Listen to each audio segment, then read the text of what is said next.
Hello horror addicts, कैसे हैं आप सब। आज मैं फिर से हाजिर हूँ एक नई कहानी के साथ। एंजॉय। डरा सहमा सा किशन कभी अपनी किस्मत को तो कभी अपनी बाइक को कोसता हुआ अंधेरे रास्ते पर बढ़ा जा रहा था। हर हल्की सी आहट पर उसकी दिल की धड़कन बढ़ जाती और वो इधर उधर सिर घुमाकर देखने लगता। रह रहकर उसे माँ की बात याद आती, बेटा जो भी हो अंधेरा होने से पहले लौट आना। किशन ने शहर के कॉलेज से इंजीनियरिंग की पढ़ाई की थी और नौकरी की तलाश में था। पिछले दिनों उसने न्यूज़पेपर में शहर की एक जॉब इंटरव्यू की ऐड देखी थी।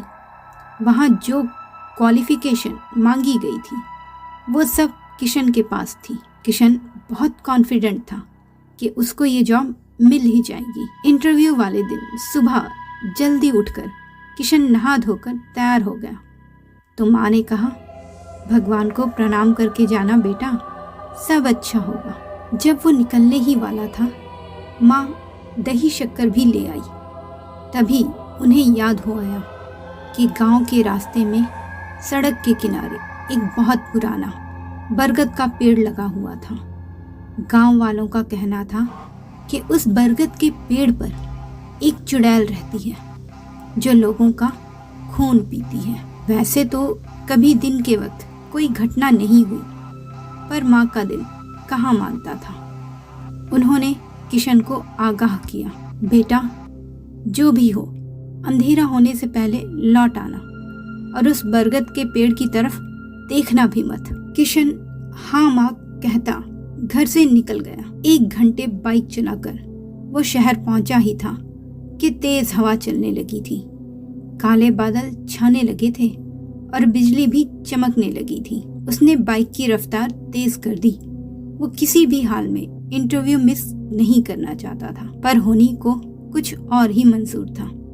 और तेज बारिश शुरू हो गई और किशन पूरी तरह से भीग गया था, पर वो उसी हालत में इंटरव्यू में पहुंच गया।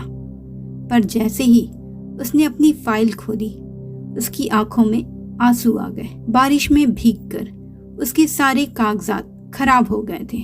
उसे लगा इस बारिश में उसके सारे सपने भी बह गए हैं, पर उसने एक लास्ट कोशिश करने का सोचा और इंटरव्यूअर से मिन्नतें करने लगा कि उसे एक चांस और दे। किशन की हालत देख शायद उनको भी दया आ गई थी। उन्होंने दूसरे दिन फिर से आने का कह दिया।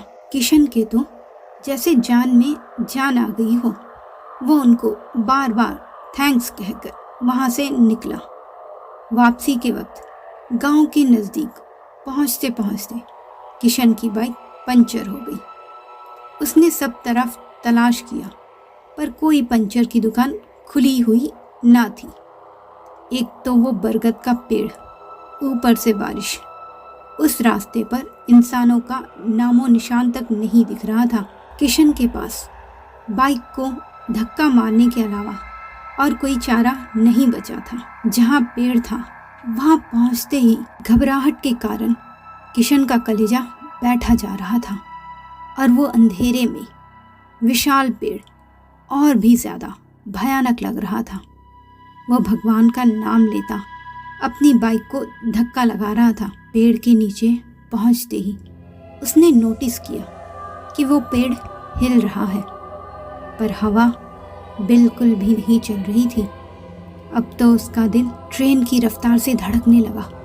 वो जल्द से जल्द उस पेड़ के नीचे से पार हो जाना चाहता था, पर जाने क्यों उसके कदम भारी हो गए थे। और तभी उसे पीछे से किसी की पायल की छन छन सुनाई दी। फिर किसी ने उसे पीछे से आवाज दी, रुकिए जरा सुनिए।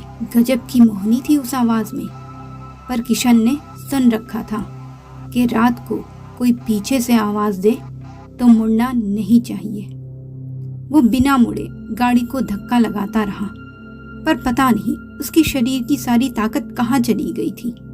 वो तेजी से आगे बढ़ ही नहीं पा रहा था और डर के मारे पसीना नल के पानी की तरह बहा जा रहा था।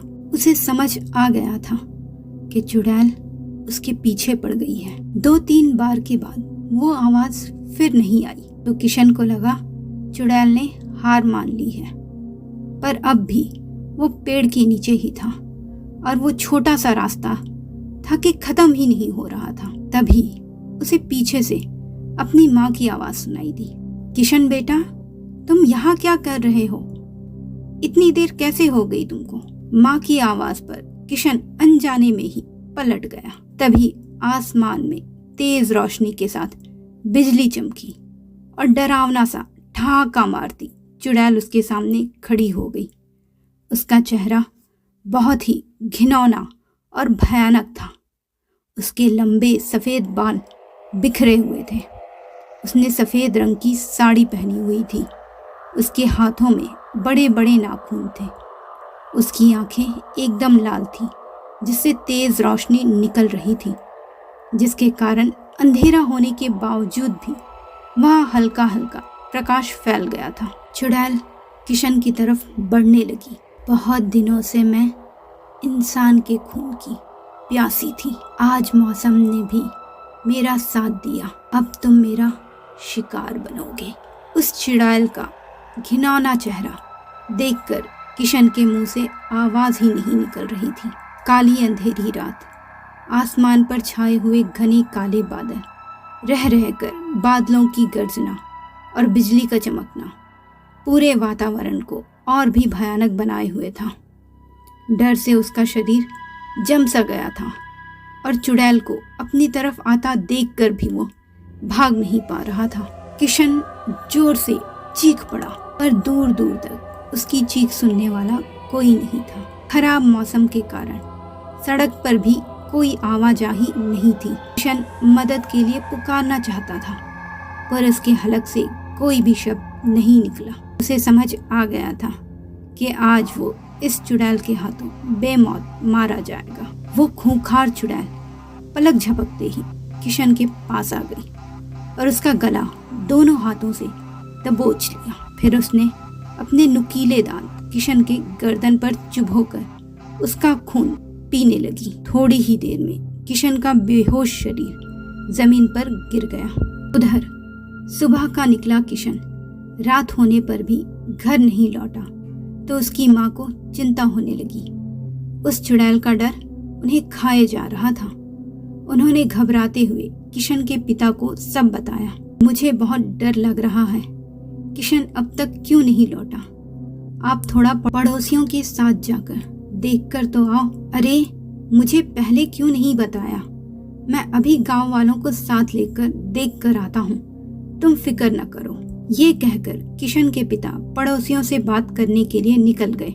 किशन गांव का अच्छा लड़का था और उसके ना लौटने पर सब परेशान हो गए थे।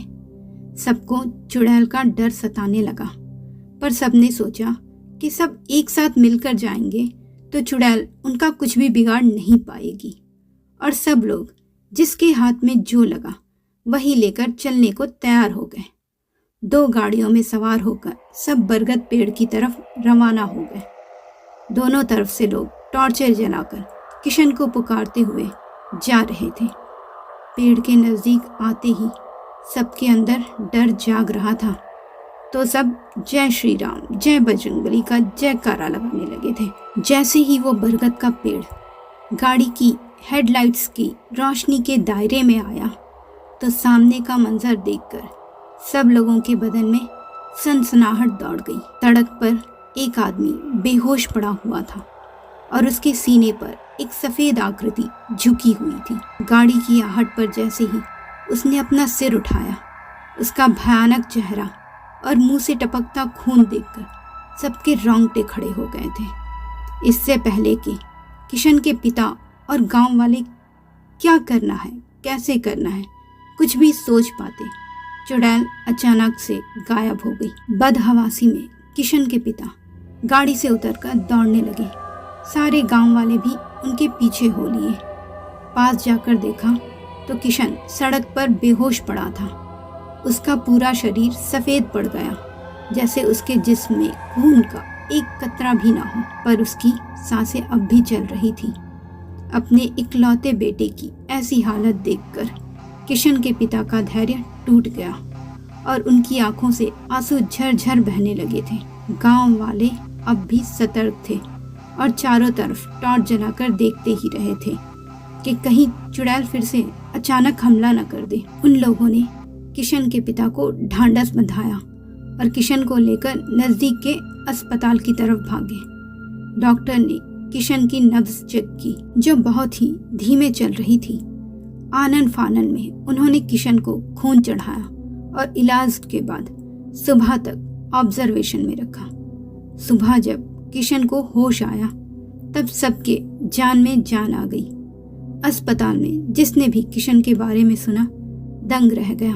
तो मित्रों, कैसी लगी ये स्टोरी? अपनी राय कमेंट बॉक्स में ज़रूर दीजिएगा और मेरे चैनल को सब्सक्राइब करना बिल्कुल मत भूलिएगा। धन्यवाद।